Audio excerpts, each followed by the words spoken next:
పురాతనమైన బంజారా భాష గురించి తెలుసుకుందాం. బంజారా తెగవారిని లంబాడి, లమాని, లంబాని, సుగాలి, గోర్మతి ఇంకా గోర్బోలి వంటి పేర్లతో కూడా పిలుస్తారు. బంజారా తెగవారు రాజస్థాన్ నుంచి వలస వచ్చినట్టు చారిత్రక ఆధారాలు ఉన్నాయి. వారు సాతీ భవానీని ఇంకా సంత్ సేవలాల్ మహారాజ్ ని కులదైవాలుగా భావించి కొలుస్తారు. వారు శారీరకంగా భారీగా ఉండడం వల్ల బ్రిటిష్ వారు లాంగ్ బాడీస్ అని పేరు పెట్టారు.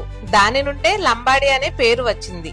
బంజారా భాష కొన్ని వందల సంవత్సరాల పురాతనమైనది. ఇంకా ఇండో ఆర్యన్ భాష కుటుంబానికి సంబంధించినది. ఇండో ఆర్యన్ భాష కుటుంబంలో ఉన్న రాజస్థానీ, గుజరాతీ ఇంకా మరాఠీ భాష ప్రభావం బంజారా భాష పైన ఉంటుంది. వారు ఒక చోటు నుండి ఇంకో చోటుకి ఎక్కువగా వలసలు వెళ్లడం వల్ల, ఇంకా అప్పట్లో చదువు మీద సరిగ్గా దృష్టి పెట్టకపోవడం వల్ల వాళ్ళకంటూ ఒక లిపి అంటే లిఖిత రూపమైన భాషను పూర్తిగా అభివృద్ధి చేసుకోవడం వారికి కష్టమైంది. కానీ ఇప్పుడు బంజారా సమాజం వారు బంజారా భాషను అభివృద్ధి చేయడానికి ప్రయత్నాలు చేస్తున్నారు. బంజారా తెగవారు తెలంగాణ, ఆంధ్రప్రదేశ్, కర్ణాటక, తమిళనాడు, రాజస్థాన్, మహారాష్ట్ర, గుజరాత్, మధ్యప్రదేశ్, ఒడిస్సా ఇంకా కొన్ని రాష్ట్రాల్లో కూడా ఉన్నారు. భారతదేశం మొత్తం బంజారా తెగవారు ఎంతమంది ఉన్నారనే విషయాన్ని ఖచ్చితంగా చెప్పడం చాలా కష్టం. కానీ వికీపీడియా ప్రకారం 15 కోట్ల మందికి పైగానే ఉన్నారు. కానీ ఆ సంఖ్య అంతకు రెండింతలు ఉండే అవకాశం కూడా ఉంది.